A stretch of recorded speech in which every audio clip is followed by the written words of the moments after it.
എത്ര പണി തന്നാലും നമ്മൾ ഇഷ്ടപ്പെട്ട് കഴിക്കുന്ന ഒരു സാധനമാണ് ഷവർമ എന്ന് പറയുന്നത്. എനിക്കും ഷവർമ ഭയങ്കര ഇഷ്ടമാട്ടോ. നമ്മളെ ഇവിടെ ഇസ്താംബൂൾ എന്ന് പറഞ്ഞ ഷോപ്പിലോട്ടാട്ടോ ഷവർമ കഴിക്കാനായിട്ട് പോകാറ്. നമ്മളപ്പോൾ വല്ലപ്പോഴൊക്കെ അവിടെ പോയി അങ്ങനെ കഴിക്കാറുണ്ട്. 9 മണി വരെ ആയിട്ട് ഈ ഷോപ്പുകൾ. നമ്മളെന്നും എത്തേണ്ടത് 8:45 കഴിയുമ്പോൾ. ഇവിടുത്തെ ആൾക്കാർക്ക് ഒരു പ്രത്യേകതയുണ്ട്. ഇവിടെ വർക്ക് ചെയ്യുന്ന ആൾക്കാരൊക്കെ കറക്റ്റ് ടൈം വരെ വർക്ക് ചെയ്യുക. അത് കഴിഞ്ഞ് കഴിഞ്ഞ് പിന്നെ അവർ പണിയെടുക്കില്ല, അവർ നിർത്തി പോവും. അത് കാരണം നമ്മൾ എന്ന് ചെല്ലുമ്പോഴും പലപ്പോഴും ഇവിടുത്തെ ഓണറായിരിക്കും നമുക്ക് ഷവർമയും കാര്യങ്ങളുണ്ടെങ്കിൽ ബാക്കി എല്ലാവരും പോയിട്ടുണ്ടാവും.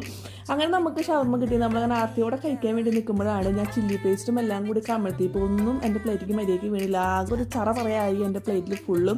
തൊള്ളത് വെച്ച് തട്ടിക്കൂട്ടി കഴിച്ചു. ഈ ചില്ലി പേസ്റ്റ് കൂട്ടി ഷവർമയ്ക്ക് ഭയങ്കര ടേസ്റ്റാട്ടോ. പിന്നെ വേറെ പ്രത്യേകത എന്ന് വെച്ച് കഴിഞ്ഞാൽ ഇവിടെ ബീറിനൊക്കെ ഭയങ്കര ചീപ്പാണ്. പക്ഷേ നമ്മൾ ഫ്രഷ് ജ്യൂസ് കഴിക്കുന്നതിൻ്റെ ത്രിബിൾ ഇരട്ടി പൈസ കൊടുക്കേണ്ടി വരും.